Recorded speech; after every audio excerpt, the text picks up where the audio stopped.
Good evening. You're watching The Nation at 5 right here on CNN News 18. My name is Toya Singh. This is the show where we bring you stories from across the country and the world. Our first story, we're taking you to the continued situation in the Middle East. As we speak, the IDF is saying that they have encircled along with their troops the outside of Gaza City.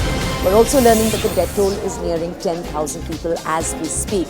Now, the big breaking news that we're sharing with you right now, that we're starting our show with, is that top sources are telling our reporters that India will not be banning Hamas or prosecuting or designating it as a terrorist organization. That's the important part. You remember that weeks after this entire story started, which is on October 7th, remember, it started with Hamas firing out missiles into parts of southern Israel. Weeks after that, you had the Israeli ambassador come out and say that he wanted India to designate Hamas as a terrorist organization. Now, India making it clear that it will not be doing that. We're going to very quickly walk you through pointers as to why sources are telling our audiences that India has decided not, in fact, to go ahead with that move. Why it has decided that, what the reasons are, what has led to this decision, the set of laws under which India usually designates an organization as a terrorist organization. We're going to walk you through all of that right here on the screen behind me. So, as we said, number one, no plans to ban Hamas at all in India, as you can see. This is the big takeaway. Now, it's usually under the UAPA that the country decides to designate any organization as a terrorist organization within the country. That usually means that there are some local issues under which it is designated as such. Now, as we're telling you over here, this is being seen as the first time that Palestinian groups have operated deep inside the Israeli state. That is being taken note of by Indian intelligence agencies. At the same time, they are also noticing right here in India, there is the radicalization of youth taking place. Youth is noticing what is taking place in this entire conflict in the Middle East. But when it comes to why they've decided not to designate Hamas in this manner, so not to call it a terrorist organization, number one, it's because the United Nations doesn't have it in its designated list of terrorist organizations. Other reasoning there is that there are groups within India too that are silent. However, signs are not positive. We'll have a reporter joining us to bring us more domestic input, how sources are reading developments, how reporters are reading developments right here. But no announcements, as you can see over here, being made. Invitations have been given to Hamas leaders. Remember, we told you that in Kerala, just a few days ago, there was a rally that took place where you did have a Hamas leader address those who were gathered in the rally via video conference.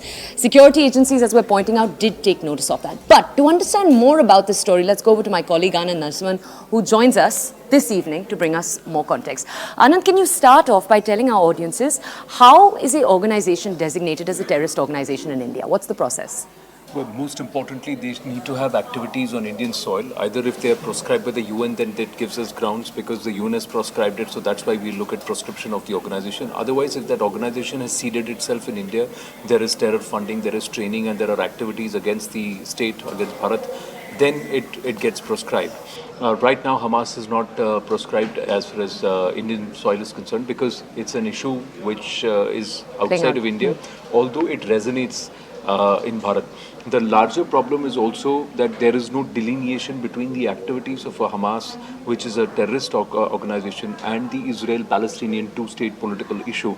Now, many people in India are confused, or they mix one with the two, and they believe Hamas is just an extension of Palestine.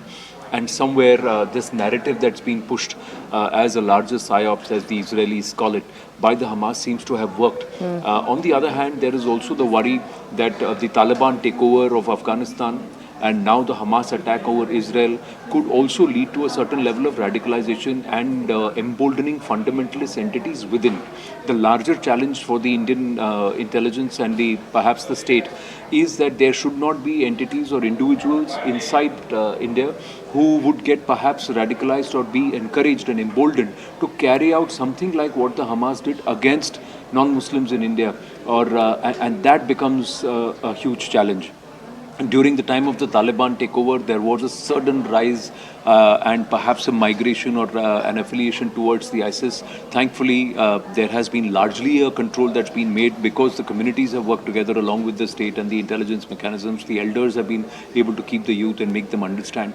But there were ISIS modules which were active. Their attempts were thwarted. Their plans were negated. The arrests have been made. But we see from Kashmir to Kanyakumari and all the way from Gujarat to Assam and parts of the northeast, these elements are active. These elements were present, and these modules have been broken down. So that is perhaps one of the biggest concerns for us at this point. Although there are calls that India should ban Hamas, Hamas is not active in India. So there's no direct reason why they are active in India. The UN has not backed Hamas, proscribed Hamas. So there is no reason why India should take a leaf from the UN ideals or what's being decided in the UN and say, all right, UN has banned it, so we will also proscribe it. America has called Hamas a terrorist outfit. We may opine that the act of Hamas is a terrorist act. The issue of the Israel-Palestine issue is a political issue, as a two-state issue. You need to look at it separately. That's not happened. And even entities who perhaps called for majlis and called for prayers, praying for Palestinian people, have not openly called the Hamas a terrorist outfit. That perhaps is an issue which the Indian intelligence is taking note of. And despite repeated requests that please separate and draw a line, it's not happening.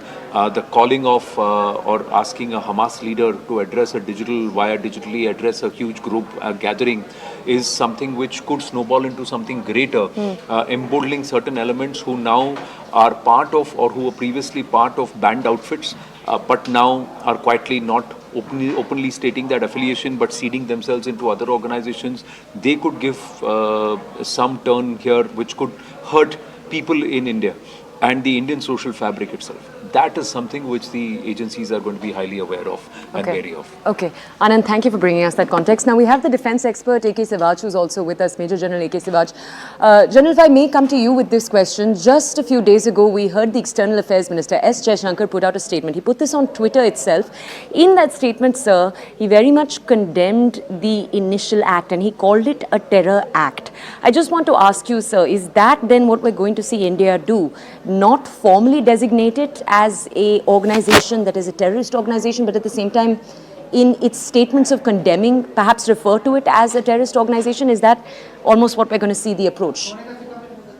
The point as on today is that as far as India is concerned, very rightly we brought out this, that the action which had taken place on 7th October by the Hamas on Israel is a terrorist action.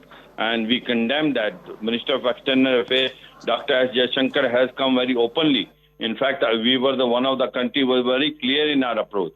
But at the same time, we also said that we basically are with Palestinian as far as two-nation theory is concerned. We feel that that should be also resolved. Now, the question is Hamas be declared a terrorist state by India? I think it will take some more time because it is not only Hamas, it is also Hezbollah, it is also Houthi.